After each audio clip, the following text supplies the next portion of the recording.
मोदी जी हमें तो नहीं पता किसके लिए मेहनत करते हैं। कर्मचारी तो रोड पे है, आपके सामने, आंखों के सामने है। हमारे पेट में रोटी नहीं है। अधिकारियों की तानाशाही इतनी बढ़ती जा रही है, बुरी तरह शोषण हो रहा है हमारा। जो कर्मचारी अपनी दिवाली रोड पे मना रहे हैं, तो ऐसा कोई कार्य ना हो कि हम भी अपने घरों में परिवार के साथ दिवाली खुशियों से मना पाएं। अब हम चुनाव का बहिष्कार करेंगे। ना कि मैं पोस्टर लगाता था बीजेपी के और झंडे उठा के चलता था। अब अपने यहाँ से मैं सपोर्ट नहीं करूंगा जो यहाँ रोड पे बैठे हुए हैं। विकास कब होगा? मेरे को विकास कब होगा? सर भरोसा हमें तो ये नहीं पता विकास कहाँ है। विकास कहाँ है? ये तो विकास होगा कब? दिवाली आपकी आ गई होगी सैलरी, मुझे पता है। मतलब मैं क्या स्पेशल हूँ, मेरी आ जाएगी? तो बीजेपी वाले हो, आपकी तो ऐसा कुछ नहीं है। नमस्कार, मैं इस वक्त मौजूद हूँ civic centre, Delhi civic centre के बाहर, और ये मेरे पीछे पूरी भीड़ आपको दिखाई दे रही है। वो भीड़ उन कर्मचारियों की है जो इस दिल्ली का ध्यान रखते हैं, और उन कर्मचारियों की है जिससे एमसीडी में बैठी सरकारें 20 से ज़्यादा काम लेती हैं, 20 से ज़्यादा सर्विसेज एक कर्मचारी से लेती हैं। और उनकी तनख्वाह क्या है? तनख्वाह है महज 15,000 रुपये। महंगाई के दौर में जब जीएसटी आपकी जान निकालना बस बाकी रह गया, बाकी तो उन्होंने निकाल ही लिया है, उसमें 15,000 की तनख्वाह में होता क्या है? मैं आपसे सवाल कर रहा हूँ, बताइएगा ज़रूर। और मेरे साथ बहुत सारे लोग हैं, इन सबसे बात करने की कोशिश करूँगा और जानने की कोशिश करूँगा कि आज ये जो भीड़ जुटी है वो किस कारण से जुटी है, और उसका समाधान शायद अगर इनके पास हो तो इनसे वो भी जानने की कोशिश करेंगे। मैम नमस्कार, क्या नाम हुआ आपका? मेरा नाम मधुबाला है। दिल्ली में डीबीसी कर्मचारी के तौर पर कार्य करती हूँ मैं। कितने साल से? लगभग 26 साल से काम कर रहे हैं हम लोग। 26 साल से काम कर रही हैं। अच्छा, केंद्र में केंद्र की ही सरकार बीजेपी की है और वही सरकार एमसीडी में है। हाँ जी, तो फिर कैसे चलेगा? आगे मोदी जी इतनी मेहनत करते हैं, आप तक मेहनत क्यों नहीं पहुंच रही उनकी? मोदी जी हमें तो नहीं पता किसके लिए मेहनत करते हैं। कर्मचारी तो रोड पे है, आपके सामने, आंखों के सामने है। हमारे पेट में रोटी नहीं है। और क्या कर रहे हैं, किस लिए कर रहे हैं? वो विकास जो है सिर्फ दिखाने के लिए चल रहा है। और जो सच्चाई है वो रोड पे आज बैठी हुई है, जो कि निगम की सेवा हम 27 वर्षों से कर रहे हैं। उसके बावजूद आज तक भी हमें पोस्ट नहीं दी गई। हमारी ज़िंदगी का मजाक बना हुआ है। लगातार कितने ही सालों से बार बार प्रदर्शन हो रहे हैं। हर बार ये हमें ऑर्डर देते हैं, अपनी ही बातों को फिर इम्प्लीमेंट नहीं करते। कर्मचारी को दोबारा मजबूर होकर रोड पे ही आके अपनी बात रखनी पड़ती है। अधिकारियों की तानाशाही इतनी बढ़ती जा रही है, बुरी तरह शोषण हो रहा है हमारा। कर्मचारी बिना छुट्टी किए काम कर रहा है। कोरोना में हमारे लोगों ने संडे की भी छुट्टी नहीं है। संडे की छुट्टी बंद करके बुधवार को दी गई थी, वो भी कोई छुट्टी नहीं है। सीजन में सारी छुट्टियां बंद कर दी गई है। हमारे लिए ना कोई दिवाली है, ना हमें बीमार होने का हक है, ना हमारे में घर में बड़े बुजुर्ग हैं, ना हम उनकी सेवा कर सकते हैं। हमारे बच्चों के लिए जब सैलरी नहीं देंगे, उनकी फीस कैसे टाइम पे भरेंगे? 26 साल से आप काम कर रहे हो, सैलरी बढ़ी कितनी बार बढ़ी थी? सैलरी हमारी ना के बराबर है। ये सिर्फ सूखी रोटी खाने लायक है, जो कि 4-4 महीने रोक दी जाती है। इतनी भी इनके अंदर शर्म अभी लास्ट कब आई सैलरी? अभी लास्ट 3 महीने से नॉर्थ में सैलरी रुकी हुई है। नॉर्थ एमसीडी की। अच्छा। साउथ की आई है। साउथ की आई है, नॉर्थ में अभी भी रुकी हुई है। जी। 5 महीने में 1 महीने की सैलरी। 5 महीने होने के बाद जब 1 महीने की सैलरी मिली है, और वो सैलरी कुछ नहीं है, मजदूरी है, और वो मजदूरी भी हमारी टाइम से नहीं मिलती है। हमको एक तरह से बधुआ मजदूर की तरह बांध रखा है। ये कोई वेतन नहीं, कोई तनख्वाह नहीं, और वो 5-5 महीने इंतजार करना पड़ता है। उसके लिए भी हम लोग दिन रात कार्यालयों में जाके अपने अधिकारियों से विनती करते हैं, और बिल वगैरह पास कराना। कल भी हम पूरे दिन साउथ सदर जोन में जो लगे रहे, लेकिन शाम को पता लगा कि चेक ही फंड ही नहीं है। तो हमारा वेतन अभी 2 महीने का कहते रहे, पूरा हफ्ता निकल गया, लेकिन कल फिर वही 0 निकला शाम को रिजल्ट। अच्छा सर, दिवाली आ रही है, दिवाली पे भी वेतन नहीं है, कैसे चलेगा काम? जैसे चलाते हैं, हर साल ऐसा ही हो रहा है। हर साल दिवाली ऐसी खाली मिलती है। हर साल दिवाली बिल्कुल देते नहीं तनख्वाह टाइम पे। 3-3 महीने 4-4 महीने तनख्वाह मिलते इतने टाइम पे। हर बार ऐसा ही होता है। ठीक है। क्योंकि ये सवाल जो है, इनमें जितनी बार भी आप सवाल करेंगे उतनी बार कुछ ना कुछ नया आपको सुनने को मिलेगा। और सीज़न में क्या हाल होता है मैम? क्योंकि आपने कोविड में भी ऑब्वियसली काम किया होगा, तो उसमें स्थिति क्या थी और अब क्या स्थिति है फिलहाल? अभी डेंगू का सीजन चल रहा है, हमारी सारी छुट्टियां बंद कर दी गई हैं। छुट्टी के दिन हो या कोई त्योहार हो, हम लगातार काम कर रहे हैं। बोल दिया गया है कर्मचारी को बीमार होने का भी हक नहीं है। अगर कोई इमरजेंसी में छुट्टी करता है तो अगले दिन उसे मीमो पकड़ा दिया जाता है। अच्छा। बुरी तरह से हैरेसमेंट दी जाती है। अगर कोई इसका विरोध करता है तो उसकी ट्रांसफर इस कोने से उस कोने में कर दी जाती है। इतनी कम सैलरी में वो किराया लगाएगा पूरी दिल्ली का चक्कर लगाने के लिए? ये तो इनको सोचना चाहिए, थोड़ी इंसानियत दिखानी। किराया तो मिलता होगा? कुछ भी नहीं दिया जाता।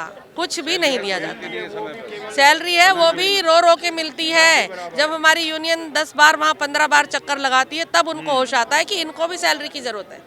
हमें तो यूनियनों को भी बोल देते होंगे बदनाम करते हो आप लोग। जानवरों से बदतर हमें बोलते हैं कि आप लोग मीडिया में न जाएं, मतलब कि मीडिया में न जाए मतलब? हाँ जी, मतलब कि इनकी बदनामी ना हो ना, सच्चाई ना सामने आए, अच्छा ये बोलते हैं। हम 4-4 महीने भूखे बैठे रहे लेकिन बोले ना किसी से। हाँ। बदनामी का डर है तो अपना सिस्टम ठीक कर लो जी, बदनाम तो हम करेंगे। हम बहुत बदतमीज लोग होते हैं मीडिया वाले। ज्यादा परेशान हो चुके हैं, अपने बच्चों को छोड़ के किसे शौक है आके रोड पे बैठे। हम खुद चाहते हैं कि ये डेंगू का सीजन चल रहा है, पूरी मेहनत से काम कर रहे हैं। मैं महिला हूँ लेकिन मैं 84 चालान अभी कटवा चुकी हूँ 2-4 महीने के अंदर। 84 चालान अकेली मैं कटवा चुकी हूँ। अच्छा। उसके बाद भी किसी दिन छुट्टी नहीं ले रही हूँ। क्या हमारे घर में दिवाली की सफाई की जरूरत नहीं है? क्या दिवाली है? 84 चालानों में आपने दूसरों की दिवाली बनवा दी। ये हमारा फर्ज है, ईमानदारी से काम करना हमारा फर्ज है और हम लोगों की जान बचाने का कार्य कर रहे हैं। उनको जागरूक करना भी जरूरी है आगे के लिए। लेकिन ये हमारे बारे में कब सोचेगा डिपार्टमेंट? मेरे कितने ही बुजुर्ग भाई हैं जो कि रिटायर हो गए। कोविड के बाद से जाने 10-20 कर्मचारी मर गए, उनके परिवारों का क्या होगा? जो टूटी फूटी मिलती थी वो भी बंद हो गई है। धक्के खा रही है उनकी विधवाएं, इनको शर्म नहीं आती है? उनका कितनी जो फाइलें पेंडिंग है इनके पास, लेकिन आज तक भी कहते हैं आपके लिए पॉलिसी नहीं है, अपने कर्मचारी के भरण पोषण की पॉलिसी नहीं है, अपनी दिवाली मनाने की पॉलिसी है। बस अपनी दिवाली की चिंता है इनको। कर्मचारी क्या इंसान नहीं है? उसको जानवर से बदतर इन्होंने समझा हुआ है। इससे अच्छा तो ये अपने घर में जो जानवर पालते हैं ना, हमसे अच्छा ट्रीटमेंट उसको मिलता है, उसकी किस्मत हमसे अच्छी है। निगम का जो कर्मचारी है बहुत ज़्यादा परेशान हो चुका है, उसके पास कोई चारा नहीं बचा है। इससे तो अच्छा ये हम सबको एक साथ निकाल दे। अगर कुछ नहीं दे सकते हम सबको एक साथ निकाल दे, एक साथ हम लोग आत्महत्या करने के लिए तैयार हैं। क्योंकि जी तो हम पा नहीं रहे, क्या जवाब दें हम? अपने बच्चों को क्या जवाब दें? जिसका कर्जा लिया हुआ उसको क्या जवाब दें? रिश्तेदार हमारा मजाक उड़ाते हैं कि आप तो सरकारी नौकरी में हो। ऐसी सरकारी नौकरी का क्या फ़ायदा है? ये आप सोच के देखिए। बहुत परेशान है हमारे कर्मचारी, किराए पे रहते हैं, मकान मालिक बार बार उन्हें निकाल देते हैं, अपना सामान ले लेके बार बार घूमते हैं। वो कोई विश्वास ही नहीं करता कि सरकारी कर्मचारी को 4-4 महीने सैलरी नहीं मिलती। क्या इनको शर्म नहीं आती? बिल्कुल, सरकारी कर्मचारी का बस ठप्पा भर है, ना सरकार इनको कर्मचारी मानती है और ना ही सरकारी कर्मचारी वाला इनको वेतन मिलता है। तो आप ये भीड़ देख रहे थे कि ये जो पूरी भीड़ का जमावड़ा लगा हुआ है वो जो है सरकार से सवाल पूछ रहा है और सरकार इसको बदनामी समझती है। हैं और भी लोग हैं, इन सबको हमसे पूछ लेते हैं, सर बदनाम कर रहे हैं आप शायद सरकार को, ऐसा कह रहे हैं लोग बदनाम के लिए कह रहे हैं। ऐसा तो कुछ नहीं है सर, ऐसा कुछ नहीं है, क्योंकि हमें 4-4, 5-5, 6-6 महीने सैलरी के हो जाते हैं। तो बंदा क्या करेगा उसमें? कहाँ से खाएगा और कहाँ से क्या करेगा? बच्चे होते हैं, बच्चों की फीस है, घर की है और राशन है, गाड़ी है, हमारी प्राइवेट गाड़ी होती है, उसका पेट्रोल है। बिल्कुल, वो वो हम से यूज़ भी करते हैं। वहाँ चले जाओ, कोई केस ऐसे आ गया, हॉस्पिटल वहाँ हॉस्पिटल पहुँचना है, पंथ पहुँचना है, तो सरकार तो हमें देती नहीं है, एमसीडी हमें देती नहीं है पैसा। ट्रैवल खर्चा नहीं देती, ट्रैवल खर्चा कुछ नहीं देती। आप अपनी सैलरी से खर्च अपने सैलरी से खर्च करते हैं, अपने ही यूज़ करते हैं, अपने पैसे यूज़ करके तब जाते हैं वहाँ से केस पता करते हैं।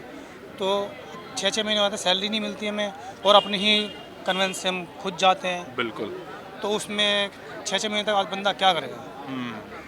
अरे आप बदनाम कर रहे हो क्या सरकार को? कि सर मीडिया वाले बहुत बोलते हैं कि भैया मोदी जी को बदनाम करते हैं लोग, काहे कर रहे हैं बदनाम? आप बताइए। हम कहाँ बदनाम कर रहे हैं? हम तो अपने पद की डिमांड के लिए बैठे हुए हैं। हाँ जी, हम जब भर्ती हुए तो हेल्थ वर्कर की पद पे भर्ती हुए थे। हाँ, ठीक है, जो मैंने अभी आपको ना वो दिखाया था, अभी दिखाया था ना हेल्थ देख वर्कर। लिया था मैंने वो। हाँ, हाँ। तो हम उसी पद पे भर्ती हुए थे और हम मांग कर रहे हैं कि हमें जिस पद पे आपने भर्ती किया था उस पद पे हमें बरकरार रखते हुए हमें पक्का किया जाए। इसमें बदनामी वाली कोई बात नहीं। हम तो 27 साल से झेल रहे हैं ये प्रॉब्लम है। 4 महीने तक दिवाली का टाइम आ गया, हमारी दिवाली यहाँ हो रही है, तो हम सरकार को कैसे बदनाम करें? देखिए मोदी भी दिवाली नहीं मनाते, आप नहीं मनाएंगे तो क्या दिक्कत हो जाएगी बताइए? देखिए मोदी भी तो नहीं मनाते हैं। मोदी जी आए हमारे साथ दिवाली मनाएं जैसे। अच्छा। हाँ, जैसे हम मनाएं। जैसे आप मनाते हो वैसे दिवाली मना के दिखाएं। बिल्कुल, हम उनका वेलकम करते हैं। हम अपने प्रधानमंत्री जी के साथ हैं, तहे दिल से उनका धन्यवाद करते हैं। साथ हैं आप? हाँ, लेकिन उन्हें भी ये देखना आपकी सैलरी तो आ नहीं रही है, उन्हीं की पार्टी सत्ता में, आप साथ हैं। हम यही बताना चाह रहे हैं, हम अपने प्रधानमंत्री जी के साथ हैं, लेकिन अच्छा। लेकिन जो हमारे कर्मचारी यहाँ पे रोड पे बैठे हैं, तो प्रधानमंत्री जी को भी हमारी तरफ देखना और सोचना चाहिए कि इतने 27 वर्षों से कर्मचारी जो आपके बारे में सोचेंगे तो गुजरात में चुनाव कौन लड़ेगा? तो चुनाव वो अपनी जगह लड़े, हम यहाँ पे बैठे हैं, हम दिल्ली की जनता के हित के लिए कार्य करते हैं, हम दिल्ली की जनता के हित के लिए कार्य करते हैं, डेंगू मलेरिया चिकनगुनिया से बचाने के लिए कार्य करते हैं। हमारे लिए भी, कर्मचारी के लिए भी सोचें, जो कर्मचारी अपनी दिवाली रोड पे मना रहे हैं, तो ऐसा कोई कार्य ना हो कि हम भी अपने घरों में परिवार के साथ दिवाली खुशियों से मना पाएँ। 3-3, 4-4, 6-6 महीने हो जाना, सैलरी ना आना, कई ऐसी सुविधाएं हैं जो हमें नहीं मिल पा रही हैं। तो ये निगम के अधिकारियों को यह भी सोचना चाहिए। बिल्कुल ठीक बात है। आप कह रहे थे कि निगम में चुनाव है कि दिल्ली के निगम के लिए गुजरात हार जाएं। गुजरात बताइए। मैंने ये गुजरात में भी तो ध्यान देना पड़ेगा, बताइए। मैंने ये नहीं कहा कि गुजरात हार जाए, लेकिन दिल्ली में चुनाव है, 15 साल से दिल्ली में बीजेपी है, बीजेपी का मैं बहुत तगड़ा कार्यकर्ता और सपोर्टर भी हूँ। अच्छा, हाँ, हमारे यहाँ से सांसद रमेश, बीजेपी के कार्यकर्ता भी परेशान है। अरे हाँ, हमारे यहाँ से सांसद रमेश विदुड़ी, हमारे यहाँ से मेयर सरिता चौधरी रह चुकी हैं, वो सुन रहे हो मुझे। अब हम चुनाव का बहिष्कार करेंगे, ना कि मैं पोस्टर लगाता था बीजेपी के और झंडे उठा के चलता था। अब अपने यहाँ से मैं सपोर्ट नहीं करूंगा, क्योंकि हमारा काम नहीं हो रहा है। 2007 में लगा था मैं, और ये तो 27 वर्षों की कहानी है, मैं तो बहुत बाद में आया हूँ। बीजेपी के कार्यकर्ता कितने? सारे, मतलब इसमें 50% तो बीजेपी के कार्यकर्ता ही है। बीजेपी के कार्यकर्ता ही परेशान है। बीजेपी का सक्रिय कार्यकर्ता। आप तो थोड़ी अप्रोच लगवा के कर सकते हो। कुछ नहीं अप्रोच, कुछ नहीं सुनता कोई। अरे आपकी आ गई होगी सैलरी, मुझे पता है। मतलब मैं क्या स्पेशल में मेरी आ जाएगी? तो बीजेपी वाले हो, आपकी तो ऐसा कुछ नहीं है। बीजेपी से पहले डीवीसी है हम। हाँ, बीजेपी बाद में, पहले हम डीवीसी हैं सारे यहाँ पर। अब देखिए, पार्टी से गद्दारी नहीं चलेगी, गलत बात है। गद्दारी पार्टी से क्या? पार्टी हमें खाने, मेरे घर में आटा खत्म हो जाएगा, बीजेपी वाले दे जाएंगे क्या? आटा दे जाएंगे? बताइए, मेरे घर में आटा खत्म हो गया, बीजेपी या कांग्रेस या आम आदमी कोई मेरे घर में 20 किलो आटा दे जाएगा? कोई नहीं देता है। प्रधानमंत्री जी ने देश के विकास के लिए अपने परिवार पे ध्यान नहीं दिया। प्रधानमंत्री ने तो पहले तो विकास करो, प्रधानमंत्री ने तो अपने परिवार के विकास पे भी ध्यान नहीं दिया, तो देश का क्या विकास करेंगे? हाँ, तो देश के लिए छोड़ दिया ना उन्होंने। देश के लिए छोड़ दिया, ये देश के लिए अपना परिवार तक नहीं देखते वो। अब ये तो मैंने नहीं देखा ना आपने देखा। प्रधानमंत्री के बारे में उन्होंने देश के लिए परिवार छोड़ दिया, देश का विकास करेंगे। अच्छा विकास कर रहे हैं, हम लोगों का भी अच्छा विकास हो रहा है। बीजेपी वालों का तो हुआ होगा। नहीं, हम दिल्ली में भी विकास अच्छा हो रहा है, नगर निगम में भी विकास अच्छा हो रहा है। 27 वर्षों से हम लोगों का विकास ऐसा हो रहा है, जो यहाँ रोड पे बैठे हुए हैं। विकास कब होगा? मेरे को विकास कब होगा? सर भरोसा हमें तो ये नहीं पता विकास कहाँ है, विकास कहाँ है। ये तो विकास होगा कब? दिवाली आ गई, क्या एक और बार जिताओ? नहीं, अब नहीं विकास होगा। विकास होगा कब? बहिष्कार होगा अब चुनाव का। बहिष्कार होगा? हाँ, नगर निगम में बहिष्कार करेंगे। देशद्रोही कह दिए जाओगे। 3500 परिवार हैं हमारे। दिखाओगे या सारा एडिट कर दोगे? 100% दिखाऊंगा। नहीं दिखाओगे आप, नहीं दिखाओगे, ये टाइम पास कर रहे हो। मेरा नाम नंबर लिख के रख लीजिए। लीजिए। मैं आपको अच्छी तरह जानता हूँ, इतनी देर से क्या नाम है मेरा? क्या नाम है बताइए? मैं नेशनल दस्तक को जानता हूँ। अच्छा, हाँ। नेशनल दस्तक को जानते हैं? अगर आप जानते होते तो आपको पता होता कि हम 100% बिना एडिट करे चलाते हैं। अच्छी बात है, दिखाओ। बिना एडिट करे चलता है। बताइए, आप बताइए, आपकी परेशानी बताइए। नहीं, मैं तो सर बोल रहे हैं कि यहाँ पे ज्यादातर बीजेपी के कार्यकर्ता हैं। मैं ये कह रहा था कि बीजेपी का कार्यकर्ताओं का तो विकास हुआ होगा, बाकी चलो दूसरी पार्टी के सही। ऐसा नहीं होता है। पॉलिसी बनती है वो सबके लिए समान बनती है। हाँ, उसमें कोई बीजेपी, आम आदमी पार्टी, कांग्रेस नहीं होता है। जो पॉलिसी बनती है वो सबके लिए समान बनती है। ये बात भी सच्चाई है कि केंद्र के अंदर बीजेपी की सरकार है, निगम के अंदर बीजेपी बैठी हुई है 15 साल से, तो स्वाभाविक है उससे मांग करेंगे। इसमें पार्टीजन का मतलब नहीं है कि किसको मैं वोट डाल रहा हूँ, नहीं डाल रहा हूँ। बिल्कुल ठीक बात। एज निगम कर्मचारी ये लोग परेशान हैं। दिवाली से पहले मजबूरी में ही कोई सड़क के ऊपर आएगा, इस बात को समझना चाहिए, बुनियादी बात। और केंद्र सरकार की जो नीति है ये केवल बीजेपी का सवाल नहीं है, कांग्रेस के समय से शुरुआत हुई थी, जिस नीति से आज तक कर्मचारी प्रभावित है। इसमें पार्टीजन देखने की जरूरत नहीं है, कौन बीजेपी का है कौन कांग्रेस का है। जब इलेक्शन आता है तो लोग अपनी इच्छा अनुसार वोट देते हैं, डेमोक्रेसी के अंदर यही होता है। लेकिन तो उस वोट के साथ कुछ उम्मीदें भी जुड़ी हुई होती हैं, तो मैं उसी उम्मीद से सवाल ही मेरा था कि बीजेपी वालों ने थोड़ी ज्यादा उम्मीद से दिया होगा। ठीक है, ऐसा नहीं है। उम्मीद कम या ज्यादा हर पार्टी से उम्मीद करते हैं। केजरीवाल से भी तो लोगों ने उम्मीद की थी। अब वो ही बढ़िया नहीं है, वो ही बढ़िया नहीं है। आप देखो ना, उन्होंने क्या वादा किया था, जितने कॉन्ट्रेक्चुअल एम्प्लॉयज हैं सबको पक्का कर दूंगा। 2014 में कितने दिल्ली के अंदर पक्का हुआ? वो हर बात को केंद्र सरकार के ऊपर वो भी डाल देते हैं, मगर कितने लोग मौसेरे भाई हैं क्या दोनों? देखो, मैं ये भाषा नहीं प्रयोग करता, मैं मौसेरे हैं या चचेरे हैं, सवाल ये है कि उन्होंने विधानसभा के अंदर कितने कर्मचारियों के लिए प्रस्ताव पारित किया हाँ कि दिल्ली के अंदर इतने ठेका कर्मचारी हैं, इन सबको हम पक्का कर रहे हैं। अभी उड़ीसा सरकार ने फैसला लिया है ना, जी 57,000 कर्मचारी, 57,000 कर्मचारी को करा और उनके लिए बकायदा 1300 करोड़ रुपए बजट भी आवंटित किया है। तो ऐसा बोल्ड फैसला ले सरकार, मोदी जी ले, दिल्ली सरकार ले, बीजेपी ले, हम तो जो फैसला लेगा उसकी वाहवाही करेगा कर्मचारी, हमें इससे मतलब नहीं है बीजेपी कांग्रेस से। मगर हम ये बुनियादी बात ये है, नीति बनती है तो वो चेहरा देख के नहीं बनती, वो सरकार की नीति, बीजेपी और कांग्रेस की, आम आदमी पार्टी की, तीनों की नीतियां एक ही चल रही हैं। निजीकरण की नीति है, ठेकाकरण की नीति है, जिससे हर कर्मचारी आज की तारीख में बहुमत कर्मचारी प्रभावित है। आप गेट पे घुस जाओ, गेट पे घुसते के साथ में ठेकाकरण कर चुके हैं ये, चाहे सिक्योरिटी गार्ड हो, हाउस कीपिंग हो, कुछ भी हो, सारा आउटसोर्स कर दिया। सुप्रीम कोर्ट से लेकर के पार्लियामेंट तक में आउटसोर्स है सारा काम। अच्छा, उसका लॉजिक ये दिया जाता है कि जो प्राइवेट वाले हैं थोड़ा ज़्यादा एफिशिएंटली चला सकते हैं सिस्टम, ये गलत है, क्योंकि प्रॉफिटेबल तो प्राइवेट ज़्यादा होते हैं। सरकार वो प्रॉफिट केवल चंद लोगों के जेब में जाता है। यहाँ अगर प्रॉफिट होता है तो वो समाज के अंदर जाता समाज के है। अंदर जाता है, बिल्कुल ठीक बात है जी, चलिए देखिए, ये सारे सवाल थे, अलग अलग तरीके से, अलग अलग भाषाओं में, अलग अलग एक्सप्रेशंस में विचार निकल के आते हैं। ज़रूरी ये है कि सही सवाल आप तक पहुंचने चाहिए और उससे आप अपने बड़े फैसलों में उन आपकी मदद होती है। आपके क्या विचार हैं कि 27 सालों से कोई कर्मचारी काम कर रहा है 15,000 रुपये की नाकाफ़ी सी तनख्वाह के ऊपर, क्या वो उनके साथ न्याय है? अगर आपको न्याय लगता है तो शायद आप उतनी संजीदगी से उसके बारे में सोच नहीं रहे हैं। मैं आपको ये भीड़ दिखा रहा था और ये भीड़ सवालों से भरी हुई है। सवाल आप तक पहुंच चुके हैं, आपके विचार हम तक आने बाकी हैं। कैमरे के पीछे मेरे साथी आशीष के साथ नेशनल दस्तक के लिए धारण की रिपोर्ट। धन्यवाद। नेशनल दस्तक की आपसे गुजारिश है कि अगर इसको बचाना चाहते हैं तो नेशनल दस्तक को सब्सक्राइब करने के लिए रेड कलर के सब्सक्राइब बटन को दबाएं, फिर बेल आइकन की घंटी दबाएं। नेशनल दस्तक को बचाने के लिए बहुत जरूरी है कि हर खबर को शेयर करें, लाइक करें, कमेंट जरूर करें।